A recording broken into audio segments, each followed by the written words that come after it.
to you too, actually teaching. That would be beautiful. That would be Now, beautiful. by the way, I wanted to go back to something you said earlier, Mike, because I mentioned the thing about the age. I think that you said you had a short career at this and then happened to drop in the thing 20 years. I mean, in what Yes. world is 20 years a short career? Like you've been doing this a long time. You have a lot of don't be dismissive of your experience. Like, yeah, No, I've had a not at short all. career, Not at 20 all. No, I don't years. want to sound too old. That's why. I don't want to sound too old. Imagine he's just 20 years. So how old is this guy? Oh, Jesus. No, no. Maybe you started when you were 14. Yeah. Sounds good. That's a good one. No, actually, yeah, just 20 years right now. It's been beautiful. It's Just beautiful.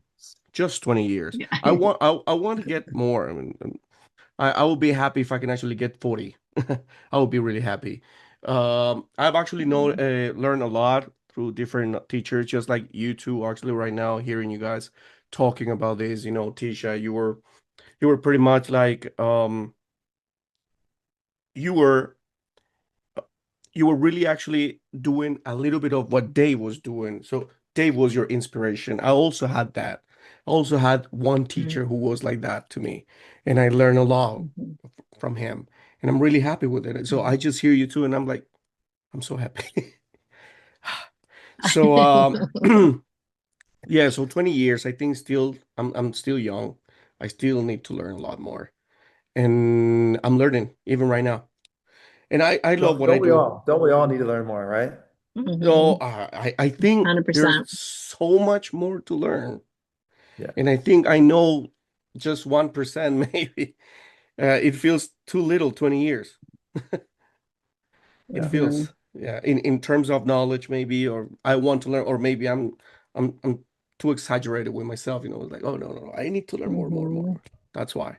I think But yeah, that's a red flag, right? When you see an educator who doesn't think there's anything more left that they need to learn, that's a red flag. That's like, oh, okay. Mhm. That's yeah, that's Yeah. that's that's a also It's problem. true. always more ways to learn and grow. That is Yeah. absolutely, that's what keeps things fresh and exciting. As an educator, never once have I taught the same semester exactly the same. I'm Yeah. always trying new things and, oh, there's a new, let's try this new recipe. Or sometimes it's kind of a beautiful thing that I have a first period prep, because sometimes I'll come in and I'm getting ready for my day and all of a sudden I have this explosion of this inspiration that just kind of just appears, and I'm like, oh my gosh, like I this is what I was going to do, but I think if I just changed this one thing up, that this could even be better. Mhm. And I do that all the time, and I think it's really important as educators that we are continually trying new things and just kind of continuing to hone our craft and to learn Yeah. from other educators and people and outside. Dave talked about this too, is learning from people outside of education, right? I Also, mean, yeah, there's so much that we can bring in outside of our field that can impact our teaching in a positive way. definitely. Yeah. What do you say, Dave? So I don't know why I was just thinking when she was saying the thing about trying new recipes, but I follow Tisha on social media, and everyone should follow Tisha on social media. And often she shows pictures of what her students have made in class. And I'm thinking, okay, it's not just one period, but like and that class leaves and another class comes in and makes that thing, and another class comes in, another class. I'm thinking, how much weight would I gain if I was a culinary arts teacher? Because some of this stuff looks delicious. And like they're Yeah. probably like in order you have to like taste some of them. Like, oh my gosh, like on Snickerdoodle Day, I would probably gain 15 Yeah. pounds. There are Yeah. certain days where I have a really hard time not eating a lot, but well, and with my class too, it's not just the same thing over and over again. I teach three different preps, three different levels. And so in one given day, there might be three completely different lab experiences, recipes happening in my classroom. So it's never a dull moment. That is So what for you're sure. saying, you should have like one of the early classes do appetizers, And then like the middle classes do like a main course The and main then have course, like yeah. their last period of the day do like dessert. We're going to do desserts today. And then you could just like kind Yeah, of like go through your whole exactly. thing. Yeah, exactly.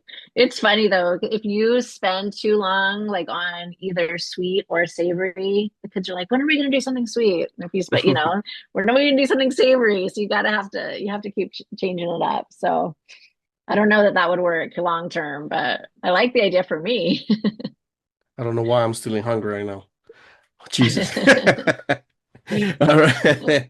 Coming back a little bit to this other part of the classroom, because sometimes we have that's one of the main that's where the problem is in the classroom sometimes, and some of the teachers that they don't know actually how to work that with the students. So, what role does emotion play in learning? Should classroom feel more like experiences than information delivery? I think You it want to plays start, a Dave? strong, yeah, I think it plays strong role. And I'm Hmm. trying to, I don't want my class to be dry, boring, textbook driven, rote, scripted. All these things are bad to me. I don't want any of that. I want there to be, I'm trying to create an emotional response, and I want there to be an emotional response to my content and my curriculum. And that's what draws people in. It's like a storytelling, for example. Storytelling invokes emotion, creates buy-in, and gets people Yes. invested, gets them on the edge of their seats. And so incorporating like storytelling techniques into what we do is a critical part of I think that we should be teaching, right? And so all these things are important. Now, the emotion might not always be positive, right? Sometimes you want to invoke, I'm a history teacher. Not everything in history is a positive story. There's some really bad stuff that happened, and I want them to feel that too, right? I Hmm. don't want them to, we're not laughing and having fun when we're talking about historical, like tragic things that have happened and injustices and oppression and stuff like that. But so it's not going to be all fun and games on that day. But in the same way that I created an experience maybe the day before that was fun, now I'm creating experiences that I want them to really feel something deep inside of themselves that Hmm. that provokes them a little bit and makes them want to like maybe change the world, right? And so, but all these things come through emotion is very powerful. Hmm. And when you first said that, Mike, what immediately I was thinking about was just that emotional safety that students feel in the Mm, classroom. yeah. And that for me is so, so important that I create that from day one. I have a lab-based class, and like I said, it's never a dull moment. Um, I just might have had a couple fires that happened over the course of the last, nothing serious, but that's the kind of class I have. So it's sometimes hard to stand by my door as periods are transitioning. But and there are times when I can't for one reason or another, but I it's a definite priority for me to be at that door, greeting every student by name as they walk into Hmm. my classroom, making that connection and making sure that those students, all students, feel safe in the space, that we are able to create that classroom family feel where students True. feel safe trying new things and working together in a group. Lab-based classes are very collaborative. And if you're not feeling safe in that space, it's going to be really hard to work with other students in your group and in that space. And so I think that in order to really be able to allow students to feel all the emotions of a class that they're in, it's important to create that safety first and allow students to connect with the other students in that classroom, but also with me as an educator. And I feel like um, that learning is going to go so much farther when we're able Hmm. to do that. Yeah. You two say something really interesting here, something that I actually talked in one of the previous episodes with all the guests. Um, I was talking with one of the teachers in the UK. She's Rachel Valentine. She's an advocate for this safety environment and all that for the kids and all that. And I also talked to Nick Peachy with Pitchy Publications or some, yeah, Pitchy Publications. Um, and he was actually talking about this thing that you said, Dave, textbook driven. In a system where everything is in the textbook, and if you do not follow the textbook, then you are not a good teacher. How can we just make it possible? How can we just this magic make it happen if everything needs to be just exactly like the book? The book is God, we used to say Mhm. here. Mhm. Yeah. So, I mean, I would reject that notion that as the publisher of Matt Miller, who wrote a book called early on in our line called Ditch That Textbook. It's not, I'm not anti-textbook in that there's nothing in there that might be useful. But what I'm anti is the over-reliance on the textbook Mhm. and the structure of the textbook. And I think it could be a great resource for teachers and educators and maybe give some structure to your course. But there's Mm. so much that we can bring from outside of that textbook into the Mm. classroom that's going to be more engaging and relevant for the kids. And so um, I'm not going to burn the textbooks, but I'm gonna see them for what they are, which is a resource just like any other, like the technology. It's like tech tools. Some people are so obsessed with a particular tech tool and they think that's the be all end all of education. No, no, no. It's just another tool.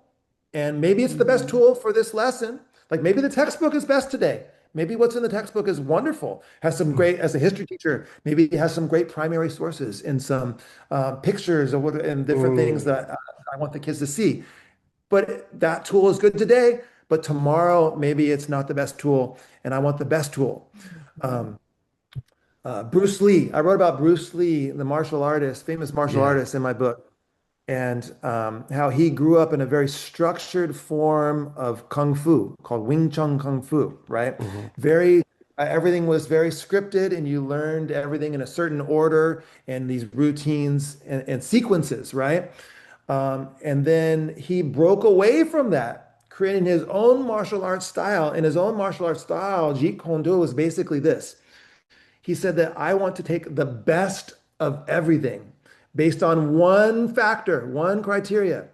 What is most effective in combat, right? Mm. I don't care what style it's from. I don't care if this kick is from Taekwondo and I'm a Kung Fu artist. I want it, right? I don't care if this strike is from karate and I do Kung Fu. I want, if it's the best one, that's what I want to use. If this grappling technique is the best thing to do in this situation, then I want to add Mhm. grappling, right? And so that's how I feel about teaching is Yes. I don't care where it comes from, what style it is, what tech tool it is, or what it might be. If it's the most effective thing that I can use in my classroom this time, then that's what I'm going to embrace and that's what I'm going to take. And I'm not going to pledge allegiance to the textbook for every single thing if it's not the best thing on that particular day. Yeah, that's another one. I was, you're the way you're speaking actually about it. It reminds me also another colleague. He was also here in the show. His name Jose Torres. He's in the East Coast. He was actually talking about that as well. He was very kind of a let's say energetic about it. He was like, nope. I'll do like this. And even if somebody, just the principal or someone just come here, no, no, no. I'm the teacher here. I'm the leader, and I want to do it this way Mhm. because this is the best way that my students can do, or how I can teach them, or they're gonna get it in this way. So this is the way we're gonna do. Period. Whether they like it or not, Mhm. this is the way they need it. These are my kids, Yeah. and I'm responsible for them. So that's the way Yeah. he also say it. Tisha, what do you think about that? Mhm. Well, I mean, think about my class in culinary arts. Can you imagine if we learned everything from a textbook? Like we were diving into the chapter on pies and pastries, and all we were doing was reading about the pies and pastries and Yeah. learning the vocabulary and the methods of pies and pastries, but we weren't ever able to experience preparing a pie or pastry or be able to compare the different ingredients. How does fat affect a pie crust? What if we use margarine? What if we use shortening? What if we use butter? What if we use a combination of the two? What if we try oil? Like each of those different ingredients are going to create a different result. And so letting students be curious about that and trying that and actually getting their hands in the dough and learning what it feels like to get that enough ice water in that pie crust that you're going to be able to roll it out without it sticking the to the counter, right? And all of that, we have to do it by doing to really truly Yes. experience how to make a pie or a pastry. And I think that that can apply to all subject areas. If we don't get students really experiencing it in the way that is authentic to that particular subject, we're losing the mark there. We're not really engaging them and really teaching them and allowing them to learn in an authentic way. And so it's very, very important that we are creating those experiences for students where they really can become immersed in the content that we're teaching. Yeah. True. So Mike, that True. that was like she was speaking literally, but it could also be symbolically. She said like we got to let them get their hands in the dough, right? And that's kind of like, Mhm. I mean, that's literally in her case, but Yeah. like figuratively for the rest of us, like letting kids actually experience these things, get their hands in the dough. That's a great little Mhm. quote. That's what I do actually with the kids Yep. in the kindergarten as well. Yeah. Literally. Mhm. Oh, Jesus. I don't know how to cook. I'm sorry. But I've been doing that with the kids. It's amazing. They can Yeah. do even I better love than me. it. But it's beautiful. I love it.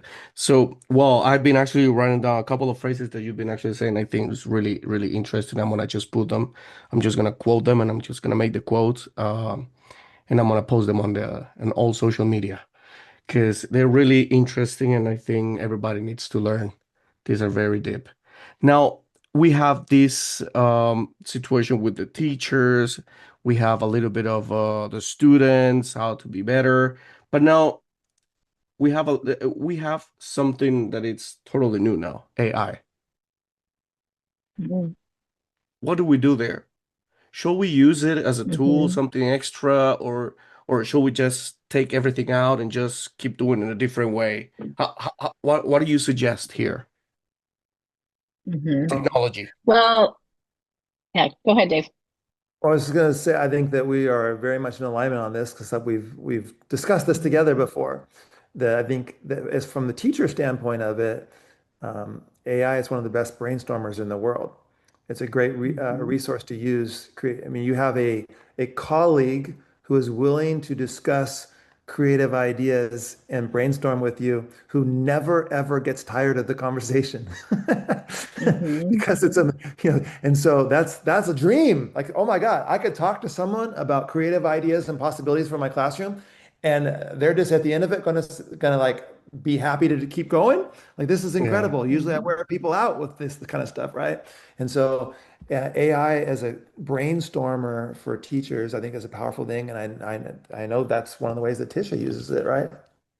Yeah, no, absolutely. I love escape rooms. I love creating clues. I've loved gamifying my classroom in a number of different ways. And I use ChatGPT, Claude on a daily basis to just, as Dave says, brainstorm. Like, hey, I have this idea. Can you help me flesh it out?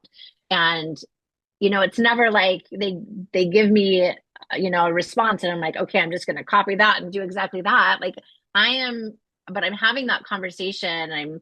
I'm becoming more creative and thinking of these new ideas because I have that thought partner. And I think that's really, really important. I have used AI with my students in a few different ways. I love some of the tools out there like Brisk Teaching and Magic School AI. They have some really great platforms. One of the ways that I've used um, Brisk Teaching is for Mm. podcasts. So you can upload a recipe, for instance, and it will create a podcast based off of that recipe. You can choose the voices And you can Well, choose what you want it to grab from that recipe and what you want them to talk about, or you can leave it very generic. You can choose the length of podcast you want it to create. And so, what mm, I've done, because I think it's really important for students to be able to visually process, I will play the podcast and it will often talk about the science behind the recipe. So let's say we're making cranberry orange scones. It's going to talk about what's happening with the ingredients, what's happening with the method. Um, and now students, as they're listening and they're processing, they're able to visually capture that in a sketch note on their paper. And then I might have them kind of pair share or group share, and then have them share out as a class. And it's really powerful. And so many times when I've done that, and it's created the podcast, I'm like, oh, I didn't even think about talking about that with them today. wow. Like of course, I'm going to talk about the science and the methods, but maybe they bring something up that I'm like, wow, that's a really good point that maybe I wasn't planning on talking about today, but now it's captured that. It's pretty spot on. I love being able to use it in that way. And Magic School, I've used their chatbots. You can have it create a chatbot that is an expert pastry chef, and you might have them dive deeper into the methodology behind maybe making a tart by having this conversation with the pastry chef. Or maybe you're learning about Southwestern cuisine and you want to or maybe Southern cuisine, and you want them to understand the difference between Cajun and Creole. You can engage them in this conversation. So it's cool. It's so cool what is possible right now. And I think it's important to kind of explore it as an educator, but also think about ways that we can introduce it to our students, because it is the world that we are living in. It's Hmm. definitely not going away. It's something that's going to be a part of their workplace when they leave our schools. And as a career and technical educator, it's really important that I am helping prepare students for that workforce. And they're going to encounter these things. They're going to encounter AI, and it would be a disservice to me if it wasn't something um, that I was learning about myself so that I can prepare them Yes. for that world that's out there. Well, it is definitely an excellent tool actually for us as educators, right? But now for the students, might have also really good things there, but some other ones are not that good. Maybe we put them on the balance. It's quite hard actually. That's what I think at least. Mhm. We still actually have to Mhm. prepare students to use it appropriately and in the best way Mhm. possible. But now let's Absolutely. challenge one of the myths that I have here. Can every classroom realistically become extraordinary, or are there real limits teachers face? Uh, You want to so you go for it, Dave? so I think that I don't necessarily like the labeling of the. I think what every class can improve and get better, and so and that's where our focus should lie.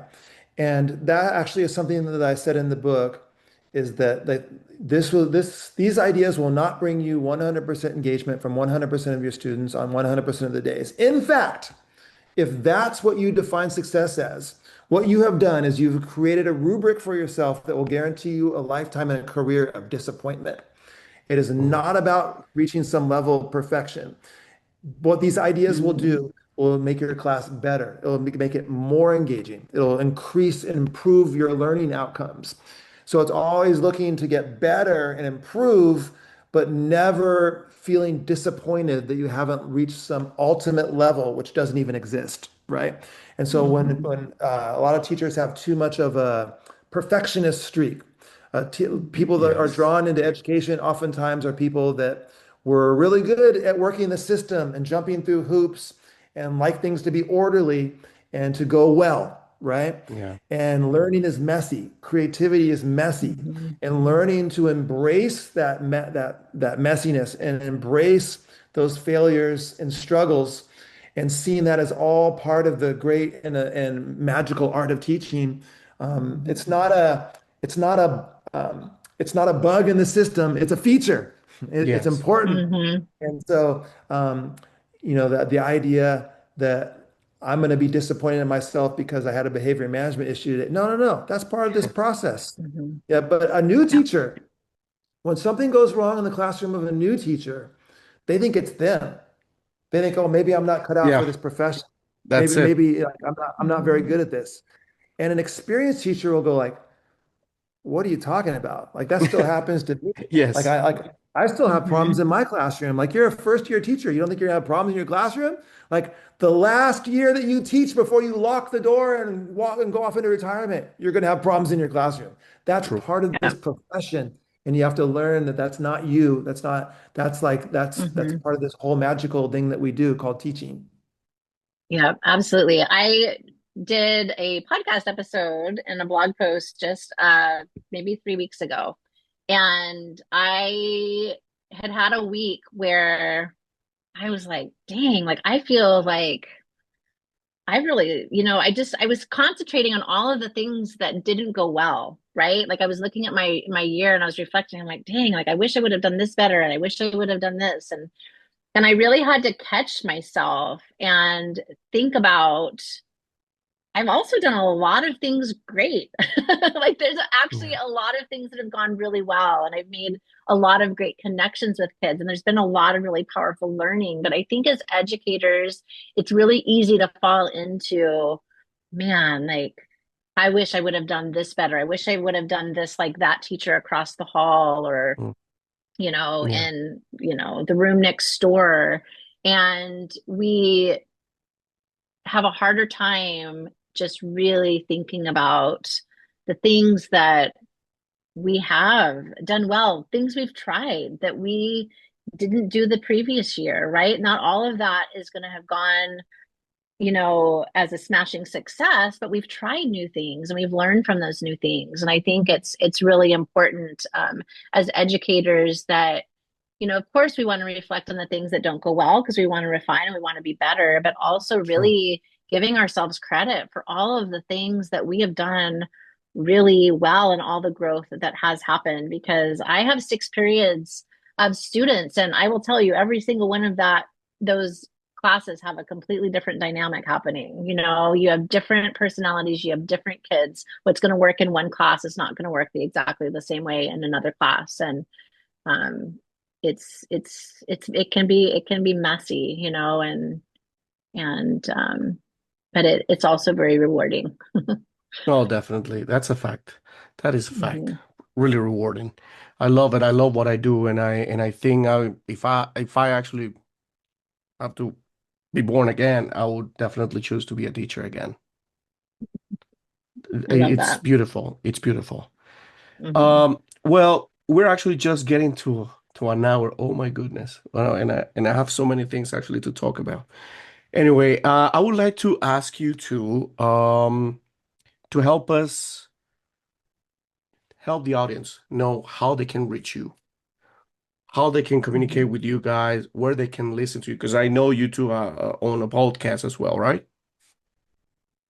Yes. Yes. Yeah, we So do. it would be good if you share the links. I would like to actually put your links in the description of this podcast, this episode, and push your content a lot. There are more teachers that actually need to hear you more and share your experiences and all that. Please, let's start with you, Tisha. How we can actually connect with you? Where can we get your Yeah. books? How can we get them? What Yes. happens if someone in Argentina would like to have your book, but they don't have the paper one? Can they get the Yes. PDF or something? Let us know, please. Yes, so you're going to be able to find all of my books on Amazon. They're also available on Barnes and Noble online as well. Type in the book title, my name, Tisha Richmond, and you're gonna find them all there. And yes, you can find the ebook on Kindle as well for the Edu Protocols. I have a website, tisharrichmond.com. I have a podcast called the Make Learning Magical podcast. You can find that on all the platforms. I also have one that I've done, collaborated with my friend and former colleague Liz Bostwick, called Spark Joy in EDU. We're on a little bit of a pause right now, but we will be bringing that back as well. And there's quite a few amazing episodes there. On socials, my handle changes slightly depending on where you are at. So on Instagram, I am Tish Richmond. On X, or formerly known as Twitter, I am Tish Rich. TikTok, I'm Tisha Richmond. You can find me on LinkedIn as Tisha Richmond. I'm on Facebook, so you can find me in all of the places. Amazing. Everybody, please go hit the link, subscribe, like the videos, like everything what Tisha has. She deserves to be listened. Read the books. What Thank about you, you. Thank Dave? you so much. Yeah, Teach Like a Pirate. It's easy to find. You can find it on Amazon, all the places. If there are, I know you have listeners from different places, so it's available in two forms of Chinese, Korean, Spanish, Russian. But like Oh, you can find it on Amazon in English. I have a podcast, The Dave Burgess Show. And so I'd love to have you check out the Dave Burgess Show podcast. And on X, I am at Burgess Dave. My name just flipped around to Burgess Dave. And on Instagram, I am DBC underscore INC. It's like Dave Burgess Consulting, DBC underscore INC on Instagram. On TikTok, I am pirate.teacher. And you can find all the books and me and all that at daveburgess.com or daveburgessconsulting.com. beautiful. So we're gonna have actually everybody again. I mean, not only for Tisha, but also for Dave. Please go over here, check on the links, visit the website, and check on the videos. You guys have a YouTube channel? No, not yet. I do, but I don't have much on there. They're better Okay. off on the social media sites. Okay. What Yeah, about you, same. Same Tisha? for me. Same. All right. You all Same for me. Yeah. you two are in Spotify, Apple Podcasts, Good Pods, and Amazon Music, and all of them, right? Yep. Because Yep. I'm actually following you two in on Spotify. Oh, okay. Yep. On Fantastic. Thank Spotify, you. yeah. That's awesome. I got Thank no you. teachers follow teachers. If I don't follow teachers, I don't learn anything. So I want to say thank you very much for being here. It was a great time talking to you. I wish I could have more time. I don't want to actually keep you here. For sure, you're very busy as well. So maybe we can have another chance to talk a little bit more. I would That love would be that. amazing. Yeah, Mike, thanks so much for having us on the show. It's an honor to join you. Thank you. Yeah, Next time, maybe absolutely. I totally forgot to ask you. You two speak only English, or you have any other language there? Only English for me. English, Dave? Yeah, same for me. I'm Same. embarrassed Okay. to say same for me. No, no, no, no, no. No, I'm not Same. embarrassed I at wish I all. could. No, no. Perfect. So, so a classroom becomes extraordinary when we have people like you. Thank you very much for all the extraordinary work that you've done. I love your books. I love what you're doing. Keep doing that. Keep being the side of the teachers. Thanks a lot for being here. Until next time, you two. Thanks, Thank you. Mike.